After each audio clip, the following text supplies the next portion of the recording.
자기 마음이 귀하게 생각하는 것을 얻기 위해서 열심히 노력하고 거기에 소위 말해서 올인을 하다시피 해서 살고 있습니다. 그러니까 내 마음이 뭘 귀하게 생각하고 보물로 생각하는가에 따라서 삶의 방향과 질이 결정된다고 그렇게 말씀드릴 수가 있는 것이죠. 사람의 노력이 어디로 향해야 되는가, 그런 내 마음이 어느 방향으로 가야 되는가를 설명하시는 예수님의 말씀이 너희를 위하여 보물을 땅에 쌓아두지 말라. 거기는 종과 동록이 해하며 도둑이 구멍을 뚫고 도둑질하느니라. 오직 너희를 위하여 보물을 하늘에 쌓아두라. 거기는 좀이나 동록이 해하지 못하며 도둑이 구멍을 뚫지도 못하고 도둑질도 못하느니라. 내 보물이 있는 그곳에 내 마음도 있느니라. 그렇게 말씀을 하세요. 내 마음의 보물이 어느 방향에 있느냐, 변하지 않고 도둑질도 못하고 상하지도 않는 그런 것에 우리 마음을 두고 살아야 된다. 그렇게 충고를 하세요. 이런 예수님 말씀 비추어서 내가 뭘 얻기 위해서 노력하는지를 한번 성찰해 봐야 되지 않겠습니까? 시간이 지나도 없어지지 않고 변하지 않는 것을 향해서 내 마음이 가고 있는가? 장소가 달라져도 그 가치가 변하지 않는 어떤 보물이 내 마음을 사로잡고 있는가? 그렇게 물어보라는 말씀이죠. 근데 사람의 마음이 구하는 모든 보물은, 모든 대상은 시간이 지나면 아무 의미가 없는 것이죠. 시간이 지나면 다 사라지는 것들이야. 아무리 거대한 산맥도, 산도, 지구도 시간이 변하면 다 사라지잖아요. 그것도 그런데 하물며 인간이 만든 것으로서, 인간이 가지고 있는 것으로서 변하고 없어지지 않는 것이 없죠. 시간과 사람과 장소에 따라서 귀하게 여는 것이 다 달라. 그런 현상을 보면은 우리 마음이 향하는 보물은, 우리 마음이 가지려고 하는 보물은 예수님의 말씀과는 다른 방향으로 가고 있는 것 아닌가, 그렇게 생각이 됩니다. 눈에 보이는 경치는 장소와 시간에 따라 달라요. 장소가 달라지면은 경치가 달라지고, 또 시간이 가면은 봄이 왔다가 여름이 왔다가 지금 가을이 단풍이 아름답게 들어서 경치가 다 변해. 그러니까 보이는 대상으로서, 들리는 대상으로서 내 앞에 있는 것들이 변하지 않는 것은 있을 수가 없어. 그래서 보이고 들리는 모든 형상은, 내 눈에 보이고 들리는 모든 형상, 내가 가질 수 있는 모든 형상은 변하고 사라지기 때문에 그걸 무상하다고 그러죠.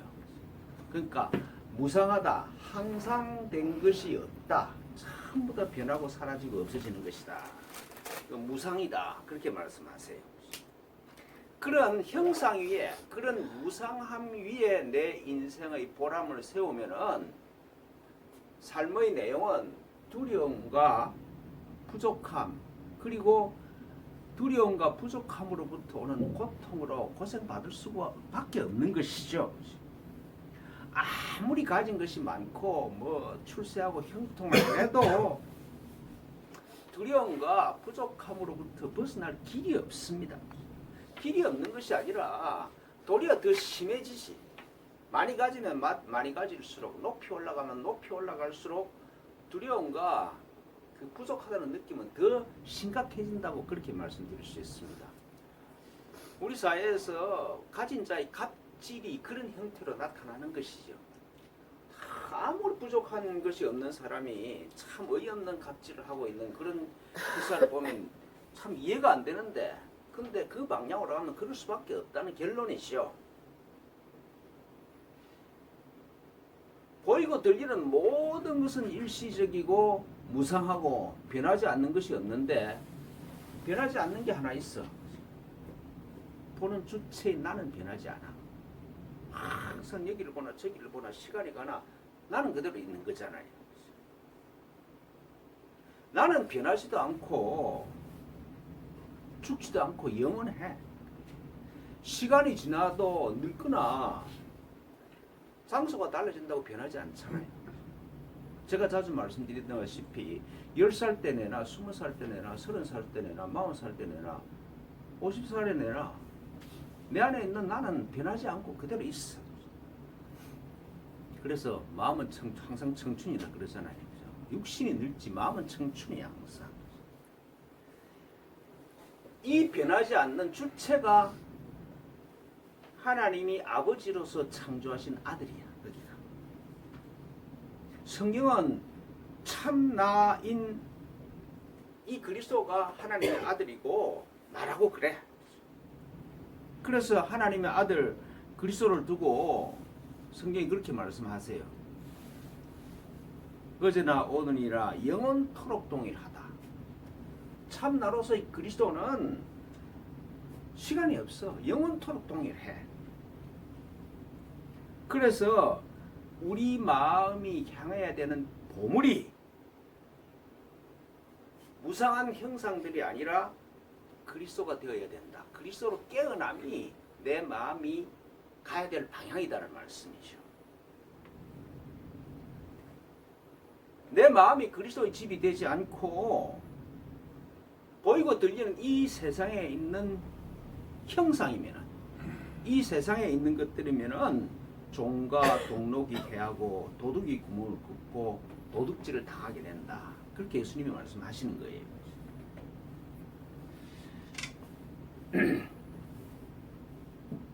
변하고 없어질 것으로 마음을 채우면서 참 영원히 행복하기를 바라는 일은 가능하지 않는 일을 가능하다고 착각하는 것이죠. 무상한 그의 인생을 세우고 나서 참 변하지 않는 걸 바라는 건 그건 어리석은 자들이나 하는 짓이죠.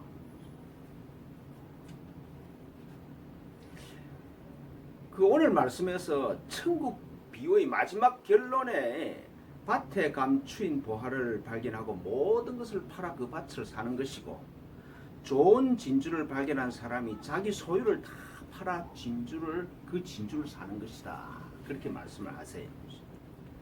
그 밭에 감추인 보화라는 이 비율은 이 보물이, 이 보화가 보이고 들리는 대상이 아니다는 말씀이죠. 감추어져 있는 거예요.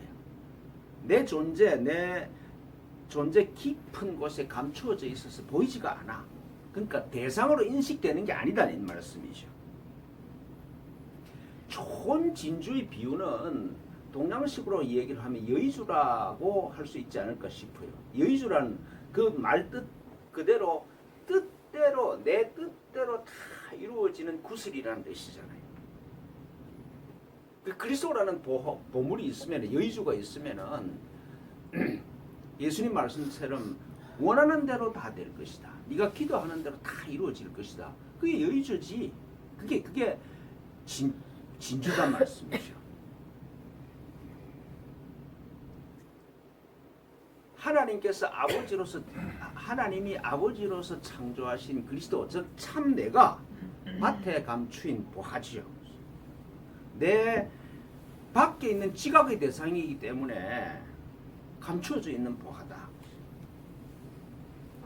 가라지와 잡초가 무성하게 자라는 밭 같은데 그 밑에 들어가면은 엄청난 보화가 있다. 그 보화가 없는 밭이 없어. 그 보화를 안 가지고 있는 사람이 없다는 말씀이죠. 하나님께서 그리스도한테 모든 걸 다 주셨어. 하나님은 그리스도를 자기를 주심으로, 당신 자신을 주심으로 창조를 하셨어. 그래서 아버지 것은 전부 아들 것이야. 아들은 아버지를 드러내시는 분이라. 그래서 예수님께서 이걸 깨닫고 나서, 예수님이 자기가 그리스도임을 깨닫고 나서 하시는 최종 고백이 나와 아버지는 하나이니라. 그렇게 말씀하시잖아요. 진주를 발견하면은, 내 마음 안에서 그리스도라는 진주를 발견하면은 나와 아버지는 하나라는 게 그게 드러난다는 것이죠. 그리스도는 하나님께서 창조하신 참나로서 우리가 이 세상으로부터 밖으로부터 돌아오기를 무한한 인내를 가지고 기다리시는 분이죠. 시간과 장소에 관계없이 언제든지 돌아오기를 기다리시는 분이 내 안에 계시는 그리스도예요. 그리스도는 우리 각자 안에서 자기가 회복되기를 기다리시는 분이에요. 저 사람 안에서 내가 회복되기를 기다려. 그리스도는 내가 참 나로서 자기를 받아들이기를 기다리시고 계세요. 그럼 우리가 깨어나기를 기다리고 계신다는 말씀이죠.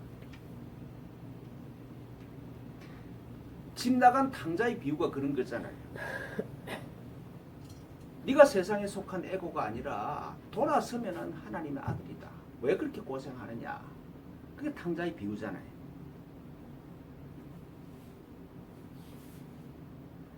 감추인 보화를 보았느냐? 여주를 보았느냐? 봤으면은 네 가진 것을 다 팔아 그걸 살 것인데 그리스도를 봤다 그러면은 전심을 향해서 그리로 갈 것인데 그런 말씀이죠. 이제 이 천국을 비유하면서 마지막 천국 비유가 각종 물고기를 모은 그물의 비유를 하세요.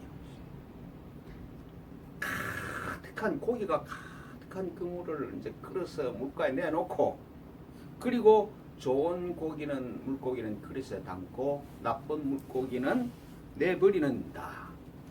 세상 끝에도 이런 일이 일어날 것이다. 그렇게 하시면서 천국 비유를 마무리를 하세요. 천사들이 와서 그물에 잡힌 고기를 고기 중에서 좋은 고기, 나쁜 고기를 갈라내듯이 세상 끝에는 의인 중에서 악인을 갈라내어서 악인을 구분해내서 풀무불에 던져 넣을 것인데 그곳에 들어가면은 이를 갈며 울며 이를 갈 것이다. 그렇게 말씀하세요. 이런 말씀들이 이 물리적인 세상의 끝이 와서 이런 일이 일어난다 그런 뜻이 아니죠. 심리적인 세상의 끝은 누구한테도 오게 되어 있습니다. 아니 심리적인 세상은 육신이 죽을 때 반드시 오지. 그러니까 우리 각자가 맞이할 수밖에 없는 세상의 끝입니다. 다 육신을 마감해야 되니까. 그때 의인 중에서 악인을 골라내는 일이 있을 것이다. 집을 나간 탕자로서 세상을 헤매는 에고인가? 아니면은 내가 누군지를 깨달은 그리스도인가? 그걸 구분해낸단 말씀이죠. 이 심리적인 세상의 끝은 누구도 피할 수가 없어. 아무도 피할 수 없이 그 구분 장소에 설 것이라는 것입니다. 그리스도로 깨어나지 못해서 아버지가 마음에 계시지 않는 사람은 불의한 사람이야. 그래서 이 세상으로 다시 돌아와서 풀무불에 들어가야 이 세상에는 풀무불에 들어가야 돼요. 다시 이 세상으로 돌아와서 두려움과 부족함 때문에 고통의 불에 시달리는 일을 다시 겪어야 되는 것이다. 울며 이를 가는 그런 삶이 다시 시작되고 계속될 것이다. 이 윤회의 고통은 그리스도로 깨어날 때까지 절대로 끝나지 않는다. 나를 부인하고 그리스도로 깨어나는 과정을 거부하면은 영원히 반복되는 고통일 것이다. 그런 말씀입니다. 그러니까 밭에 감추인 보화를 발견하고 좋은 진주를 발견해서 모든 소유를 팔아서 그 보화가 숨긴 밭을 사고 진주를 사는 일을 해도 되고 안 해도 되는 그런 일이 아니야. 모든 사유를 팔아도 아깝지 않을 보화와 진주를 발견하고 그것을 가지지 아니하면은 이 세상 끝에는 악인으로 분류가 될 것이라는 것이잖아요. 에고에서 그리스도로 깨어나지 아니하면은 의인일 수가 없어. 악인이야. 그리스도로 깨어나지 못하면은 이를 갈며 살아야 하는 일이 계속되는 그런 끔찍스러운 삶이 기다리고 있다는 것이지 않습니까?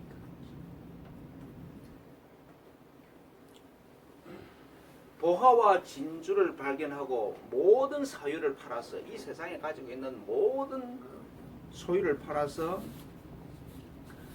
그걸 사는 일이 육신을 가지고 있을 때 해야 되는 유일한 일이고 중요한 일이고 시급한 일이다. 그런 충고의 말씀이죠.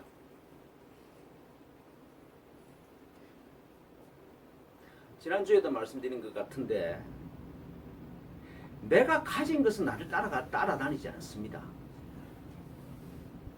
내가 뭐 아무리 돈이 많아도 밖에 나가면은 뭐 내가 돈 있는 사람인지 없는 사람인지도 몰라.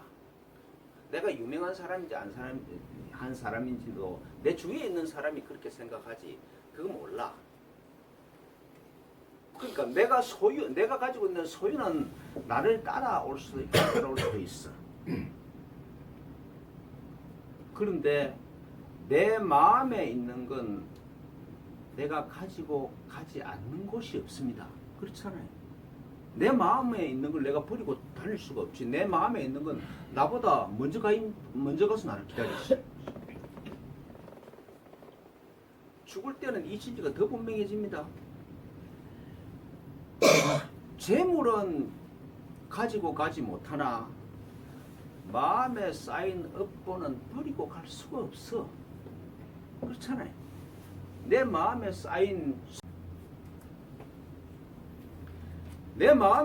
그리스도가 있으면 아버지 집으로 갈 것이고 내 마음에 그리스도가 없이 세상에 있으면 다시 세상을 돌아올 것이고 이건 피할 수 없는 인간응보입니다. 그렇잖아요. 내 마음에 있는 대로 내 마음에 그리스도가 계시면 아버지 품으로 윤회를 벗어날 것이고 내 마음에 세상이 가득하면은 그 세상으로 다시 돌아와야지.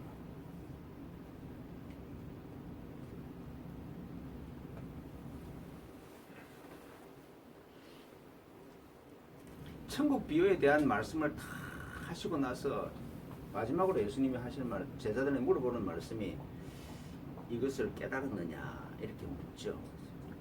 뭐 알아들었냐 이런 뜻이 아니고 깨달았느냐 이 말은 그렇게 살 수 있는 사람이 됐느냐 그 질문이죠. 그러니까 당신이 지금 천국 비유를 통해서 그리스도로 깨어나서 그렇게 살 수 있는 내적인 힘이 네 안에서 솟아나느냐 그 질문을 하시는 것이죠. 근데 이제 제자들이 대답이 깨달았다 그렇게 대답을 합니다. 그러니까 그 제자들이 대답을 들은 예수님의 반응이 천국의 제자된 서기관마다 마치 옛것과 새것을 그 곳간에서 내오는 집주인과 같을 것이다. 옛것과 새것을 자기 마음대로 꺼내오는 집주인으로 살 수 있게 되었느냐? 그런 말씀이겠죠. 세상 안에 있지만은 하나님 나라에 속했느냐? 두 세상에 다 정통하느냐? 그런 말씀이죠. 모든 것이 분명해졌느냐?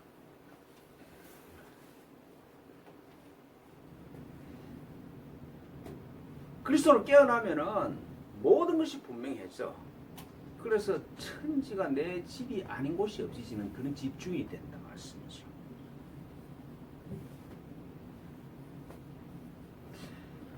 파도가 없는 바다는 없어요. 바다면 반드시 파도가 일어나. 내 정체성이 파도 같은 에고면은 두려움과 부족함에 시달릴 것인데, 내 정체성이 바다면은 파도는 바다를 건강하게 하는 거죠.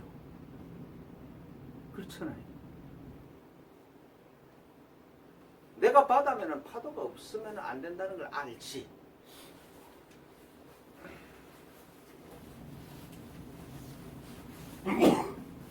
이 진리를 두고, 이런 사실을 두고 번뇌시 보리라 그런 거예요.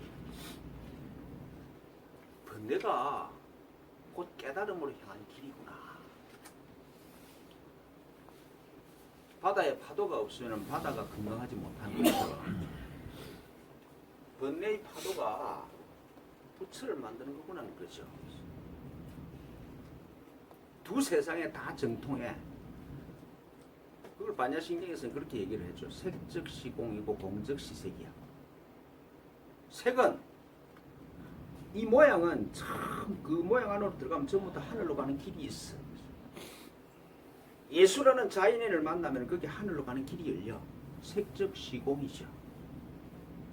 공즉 시색은 하나님이 지금 이런 모양으로 나타나고 있다는 것이. 새 것이라고 생각되는 그리스도가 진짜 태고적부터 옛 것이고, 옛 것이라고 생각되는 에고가 새 것이고,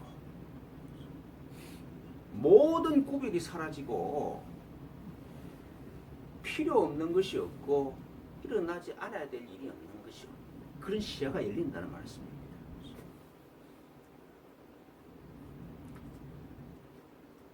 온 천지가 내 집이야.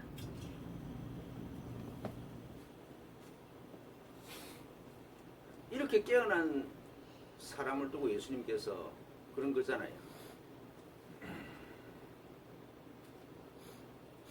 너희가 내 말에 거하면 참으로 내 제자가 되고 진리를 알지니 진리가 너희를 자유케 하리라. 새 것과 옛 것을 마음대로 사용하는 이 세상과 저 세상에서 어떤 곳에서도 자유스러운 그런 존재가 될 것이다.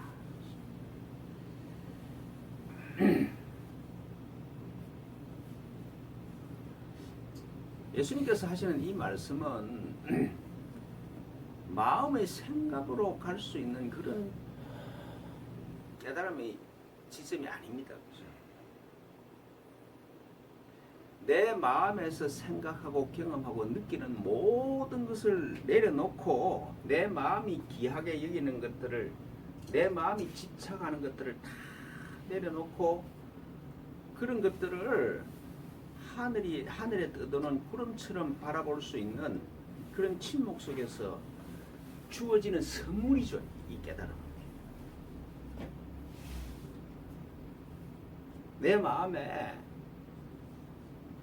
구름 너머로 보는 시야가 있으면은, 아, 원래 창세 이전부터 내가 그리스도구나. 그런 깨달음이 하늘로부터 비춰오는 빛이죠.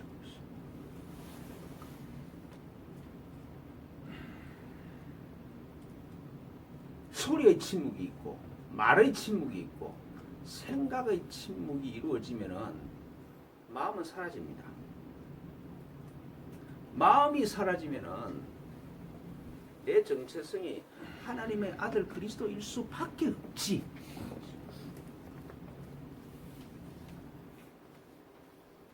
그 깨달음이 있으면은 옛것과 새것을 마음대로 사용할 수 있는 집중이 되는 거예요. 이 가을에 침묵 훈련을 열심히 하셔서 천국이 설견이 되십시오. 새 것과 옛 것을 마음대로 꺼내오는 집주인이 되어서 사시는 그런 은총이 우리들한테 임하기를 축원합니다. 아멘. 하여튼 예수님께서 이게 가능하니까 우리한테 이렇게 구구절절 설명하시지 않겠어요?